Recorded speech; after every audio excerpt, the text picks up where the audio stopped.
Hello বন্ধুরা, আজকে আমি আপনাদেরকে যে গল্পটি শোনাতে যাচ্ছি তা হলো কলেজের ভূতের গল্প আর তার ভয়। বিশ্বাস হলো যে প্রতিটি জায়গার নিজস্ব গল্প আছে, যা প্রায়শই নীরব রাখা হয়। কখনো কখনো আমরা সেই গল্পগুলি প্রকাশের জন্য প্রস্তুত নই, তবে আমরা সব সময় গল্পগুলি মনে রাখি, বিশেষত যখন সেগুলি অতীতের।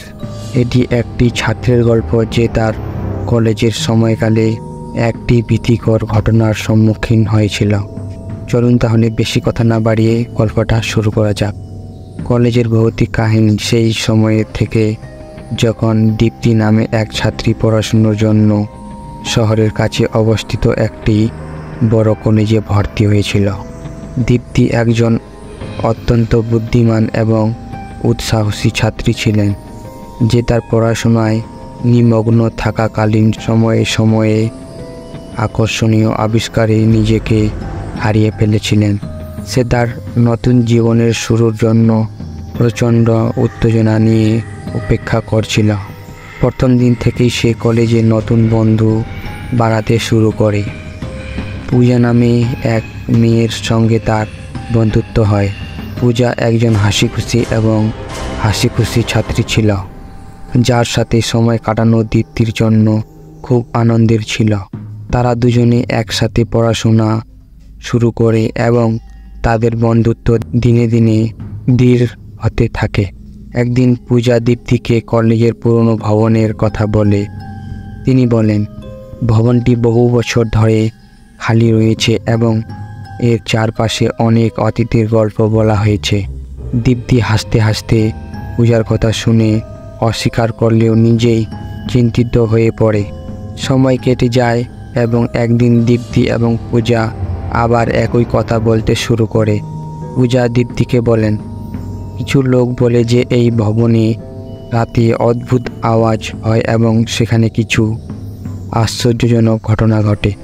দীপ্তি আবার এটাকে কৌতুক হিসেবে নিল, কিন্তু রাতে বিল্ডিং দেখতে গিয়ে তার হাসি থামল।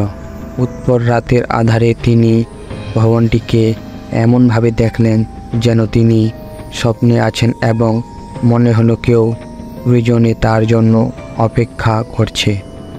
যে ঘটনাটা সে অন্য কাউকে বলেনি তা আবার দীপ্তির চোখের সামনে ভেসে উঠল। হঠাৎ বিল্ডিংয়ের জানালা থেকে একটা টিকটিকির আওয়াজ এলো, যা দীপ্তির হৃৎপিণ্ডের স্পন্দন এড়িয়ে গেল। ধীরে ধীরে সে বিল্ডিংয়ের দিকে যেতে শুরু করে এবং এটি পৌঁছানোর সাথে সাথে তার হৃৎস্পন্দন বেড়ে যায়। তিনি ভেবেছিলেন হয়তো পুজো ঠিকই হয়েছে আর এখানে অদ্ভুত কিছু ঘটছে। তিনি তার ফোনের টর্চ লাইট ব্যবহার করে ভবনের ভিতরে দেখার চেষ্টা করেন, কিন্তু অন্ধকারে কিছুই দেখতে পান। তখন সে একটা অদ্ভুত শব্দ শুনতে পেল, যেন কেউ কারো দিকে এগিয়ে যাচ্ছে। তার আত্মা কাঁপতে থাকে এবং সে কোনো চিন্তা না করেই ভবনের দিকে ছুটতে থাকে। ভবনের ভিতরে তিনি কিছু চোখ দেখতে পেলেন যা বিদ্যুতের মতো জ্বলজ্বল করছে, যা তাকে তাদের দিকে ডাকছে। বিল্ডিংয়ের ভিতরে যাওয়ার সাথে সাথে তার পা কাঁপছিল এবং সে যখন উপরে তাকালো তার শ্বাস বন্ধ হয়ে গেল। বিল্ডিংয়ের এক কোণে তিনি একজন লোককে একটি পুরনো বই পড়তে দেখেন। তার মুখ তার দিকে ফিরিয়েছিল। লোকটি তার কাছে আসার সাথে সাথে তার কাছে উপস্থিত হয় এবং তার মুখ সংক্ষিপ্তভাবে প্রদর্শিত হয়, তারপর আবার অন্ধকার অদৃশ্য হয়ে যায়। দীপ্তির চোখ দুটো অনেক বড় হয়ে গেল, তার শ্বাস প্রশ্বাস দ্রুত হতে লাগলো। তাকে দেখে সে লোকটির কাছে যেতে প্রস্তুত, কিন্তু বিল্ডিংয়ে তার কাছে যাওয়ার পর লোকটি অদৃশ্য হয়ে গিয়েছিল। দীপ্তির হৃৎস্পন্দন বেড়ে গিয়েছিল এবং তার মাথা ব্যথা শুরু হয়ে গিয়েছিল। সে তৎক্ষণাৎ বিল্ডিং থেকে বেরিয়ে রাতের অন্ধকারে কলেজের দিকে ছুটে যায়। তার শ্বাস দ্রুত হয়ে যায় এবং তার ঠোঁট শুকিয়ে যায়, কিন্তু সে থামে না। রুমে পৌঁছতেই সে দরজা বন্ধ করে বিছানায় পড়ে কাঁদতে থাকে। লোকটার মুখটা আবার তার চোখের সামনে ভেসে উঠল এবং তার কানে ধ্বনিত হলো, পালাতে যেও না, আমি তোমার সাথেই আছি। দীপ্তির পালানোর চেষ্টা সত্ত্বেও লোকটির মুখটি তার চোখের সামনে ভেসে উঠতে থাকে এবং তার কণ্ঠ তাকে তাড়া করতে থাকে। সে দিন রাত লোকটির কণ্ঠস্বর শুনতে থাকল এবং তার আত্মা ঘুরপাক খাচ্ছিল।